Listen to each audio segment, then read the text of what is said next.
Group Advanced Concepts Presentation 5. The description is: cellular respiration is a process that allows your body to harvest a huge amount of energy from a single glucose. In fact, it's so efficient that you get 30 ATP for every one glucose molecule you eat. This exercise is going to break down exactly where each ATP comes from. I'm going to walk you guys through every step that is involved in generating ATP, NADH, or FADH2, and I'll be including names, structures, and enzymes for each step.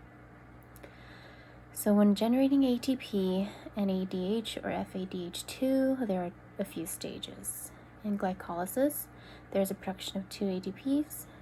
In the conversion of pyruvate to acetyl-CoA, there's a production of 5 ATPs. In the citric acid cycle, also known as Krebs cycle, there's a production of 30 ATPs. This is all ATP production from one glucose molecule for glycolysis, conversion of pyruvate to acetyl-CoA, and a citric acid cycle. So for glycolysis, this pathway occurs in the cytosol, yielding 2 NADH, 2 ATPs, and 2 pyruvate molecules.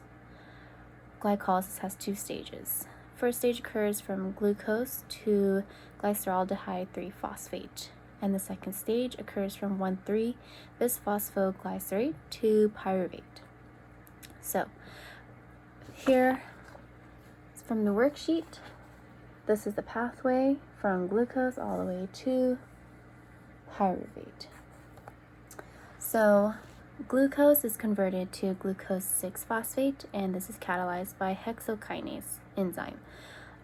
This is where 1 ATP is consumed. Then glucose 6-phosphate is converted to fructose 6-phosphate and is catalyzed by phosphoglucose isomerase. Fructose 6-phosphate is converted to fructose 1,6-bisphosphate and is catalyzed by phosphofructokinase. This is where a second ATP is consumed. Fructose 1,6-bisphosphate is converted to glyceraldehyde 3-phosphate, and this is catalyzed by aldolase. Glyceraldehyde 3-phosphate is converted to 1,3-bisphosphoglycerate, and this is catalyzed by glyceraldehyde 3-phosphate enzyme dehydrogenase. And then 1,3-bisphosphoglycerate is then converted to 3-phosphoglycerate, and this is catalyzed by phosphoglycerate kinase. This produces 2 ATPs. This happens because 1,3-bisphosphoglycerate has a greater phosphoryl transfer potential, and this can be used to power ATP synthesis. This process is called substrate level phosphorylation because the phosphate donor is a kinase substrate with a high phosphoryl transfer potential. Then, in the pathway, 3-phosphoglycerate is converted to 2-phosphoglycerate, and this is catalyzed by phosphoglycerate mutase. Then 2-phosphoglycerate is converted to phosphoenolpyruvate, and this is catalyzed by enolase. Phosphoenolpyruvate is converted to pyruvate, this is the last step, and is catalyzed by pyruvate kinase, which produces 2 ATPs.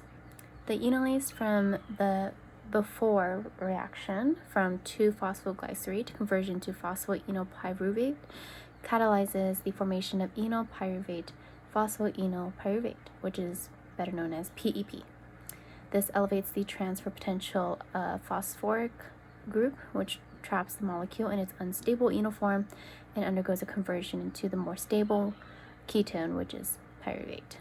So in total, glycolysis produces 2 ATPs. This is if we look at the 4 ATPs we produced and the 2 ATPs that we consumed in the first stage.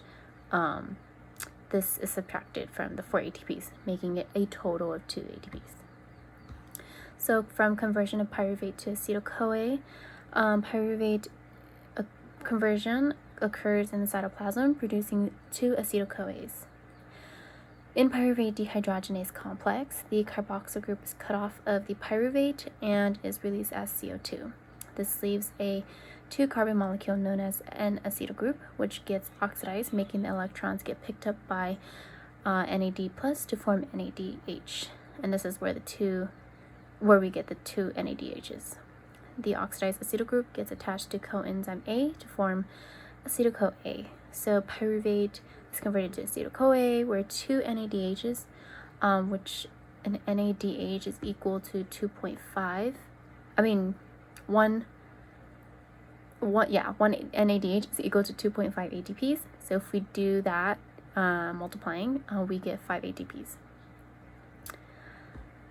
Okay, so for the citric acid cycle, the acetyl-CoA enters into this cycle in the mitochondria, therefore yielding 8 NADHs, 2 FADH2s, and 2 ATPs.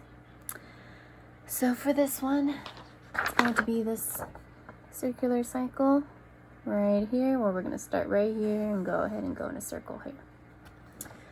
So citrate is converted to isocitrate, and this is catalyzed by iconitase. Isocitrate is converted to alpha-ketoglutarate and is catalyzed by isocitrate dehydrogenase, where 2 NADHs, which equals 2.5 ATPs. This produces 5 ATPs. Then alpha-ketoglutarate is converted to succinyl-CoA, and this is catalyzed by alpha-ketoglutarate dehydrogenase complex. This is where, again, 2 NADHs and 2 times 2.5 produces 5 ATPs. Then succinyl-CoA is converted to succinate, and this is catalyzed by succinyl-CoA synthetase, which produces 2 ATPs. Succinate is converted to fumarate and is catalyzed by succinate dehydrogenase, where 2 FADH2s come in, and for 1 FADH2 it is 1.5 ATPs, so if we times that by 2 we get 3 ATPs produced. Then we get malate is converted to oxaloacetate and is catalyzed by fumarase, where we get 2 NADHs, so we times that by 2.5 and we get a production of 5 ATPs. So in total, the net yield for the ATPs is 30 ATPs produced.